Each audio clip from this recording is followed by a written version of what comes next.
We are back with another monthly wrap-up of some of the weird, bizarre, and even scary news to come out of Japan over the last month. So what happened over the last month or so? Let's take a look. Number 1. How this was even possible and how nobody noticed remains a mystery, but it was reported on September 29th that a 2.5 meter, 300 kilogram statue in Takaoka City, Toyama Prefecture, was, well, stolen from a park.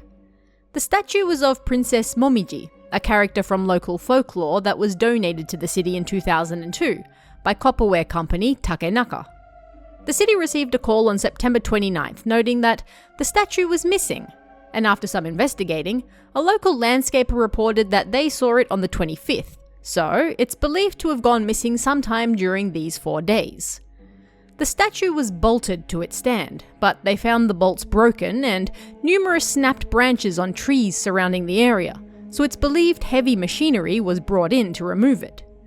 The question remains, however, of why someone would want to steal a 300 kilogram statue, and how nobody saw this happen.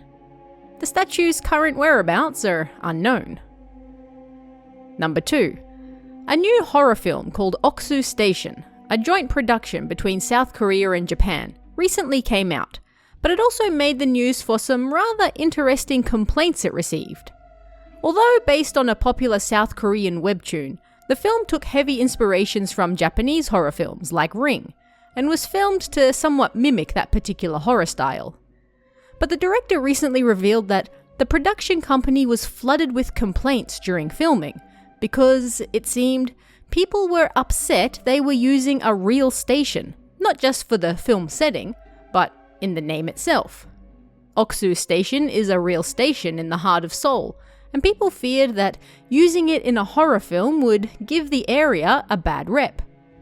Yet the movie proved to be quite a hit on social media in particular, and numerous people posted about how they wanted to visit the station after seeing the movie, causing a somewhat mini tourism boom. Ironically, complaints seemed to stop after that. Number 3. It was reported last month that a 38-year-old man from Chiyoda Ward, Tokyo, was arrested for stalking. That alone is hardly news, but what made people raise their eyebrows was that this man was arrested for stalking in a video game. Final Fantasy XIV, to be exact. From March 20th to May 16th this year, the man reportedly sent numerous messages over social media to a 28-year-old woman he knew in-game, demanding that she talk to him, and if she didn't, he would inform her family of their previous conversations. She blocked him, but then he continued to follow her character around in-game, spamming her with messages such as, "Don't ignore me." She eventually got so fed up she went to the police, and the man was arrested on October 17th for violating the stalker control law. He has thus far simply denied that he had any romantic feelings for the woman. Number 4. Have you ever wished you could skip out on school and send a robot in your absence instead? Well, if you live in Kumamoto, your chance has finally come. This unique program has come about not to allow kids to skip out on school and do whatever they want, but rather to help children who are unable to go to school for a variety of reasons. Social anxiety, bullying, or even sickness. The robots are equipped with cameras, speakers, and microphones, and can be piloted from the comfort of one's home. It allows for two-way communication and can help ensure that students don't fall behind simply because they can't physically be in the classroom. It might not eradicate problems such as bullying and truancy, but the city is hoping it will, at the very least, improve matters and be the first step in tackling the problem for good. Number 5. I don't know about you, but there are times when I'm eating some soba noodles and then it hits me. There's something missing. These noodles aren't complete. You know what they need? That's right. They need the news printed on them.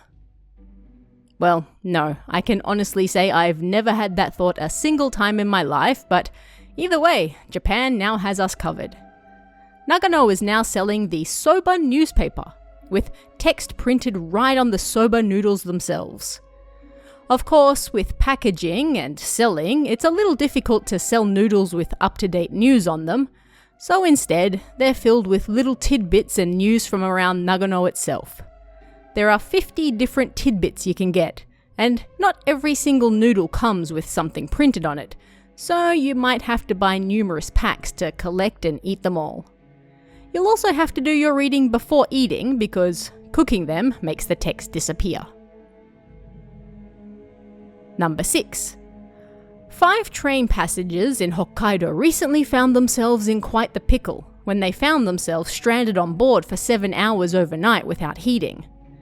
No, it wasn't because the train itself suddenly stopped working, but rather something far more horrifying. It turned out that the train had hit a bear. At around 11:25 p.m. on October 30th, a train on the Hokkaido Nemuro line apparently hit something quite large between Nokanan and Furano stations. This was a small, one-car train, and when they looked outside to see what they had collided with, they saw a large bear. Unable to confirm whether the animal was alive or not, those on board could do nothing but wait until authorities showed up, which, unfortunately for them, wasn't until 7 hours later. The bear was confirmed dead, and passengers were then able to finally return home by taxi. Number 7. It seemed somebody in Kasukabe City, Saitama Prefecture, was getting up to a little mischief last month, as people around town noticed something a little odd. The concrete coverings over gutters had been lifted and left open seemingly at random around the city. What on earth was going on?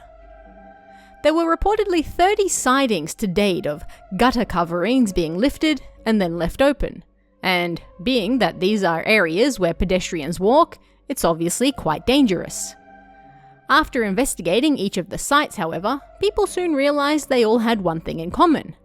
The coverings were all open in front of vending machines. No culprit has been found, and the city is still not sure why this is happening. But taking the vending machines into consideration, they think somebody might be after fallen money near them. It's quite dangerous to leave the coverings open, however, especially at night, so they've requested the perpetrator stop and have warned them that, if found, they can be arrested for violating the Road Act. Number 8. In this month's news designed to make me feel old, Gutter K is back, baby. Well, kind of. These old flip phones that were all the rage in Japan before smartphones stepped in and took over are almost non-existent these days. But the nostalgia remains, and P-Up World, a Tokyo company, is now releasing a smartphone designed to look just like those old Gutter-K flip phones. The top half of the phone functions like a regular touchscreen, while the bottom resembles the old button-type phones of old. Because anyone could open and use old flip phones, this one comes with fingerprint recognition, so that it can't be used by just anyone even if they do open it. But, just like old phones, it also comes with a strap holder, and a clock you can read on the outside without opening the phone. It runs on the Android 13 operating system and thus far comes in 2 colours, black or white. It's on sale for all your nostalgic needs now. Number 9. I'm a big Fist of the North Star fan, but I never knew until now that I needed a life-size Jaggi helmet. And now, for the small price of 220,000 yen, a decent month's pay, I can have one. A metal parts manufacturer in Hiroshima has now reproduced Jaggi's helmet in real life to celebrate the manga's 40th anniversary. It's a 1:1 scale and weighs 9 kilograms, so you'll want a strong neck if you plan on wearing it. But it was meticulously designed from start to finish to resemble the helmet from the manga as closely as possible. If you can't afford the hefty price tag, however, you could reportedly at least try it on at the Fist of the North Star exhibition that was held in Tokyo last month. Number 10. Finally this month, a 28-year-old woman in Hamamatsu City, Shizuoka Prefecture, arrived home after a long day of work to find every person's dream. Somebody had done her laundry for her and hung it out to dry. Wait, no what?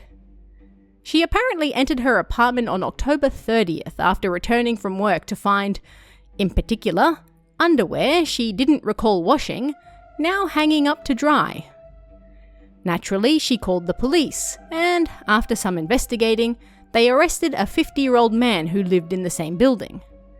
The woman had reportedly forgotten to lock her door after leaving for work that day, and the man decided to let himself in and do her washing for her.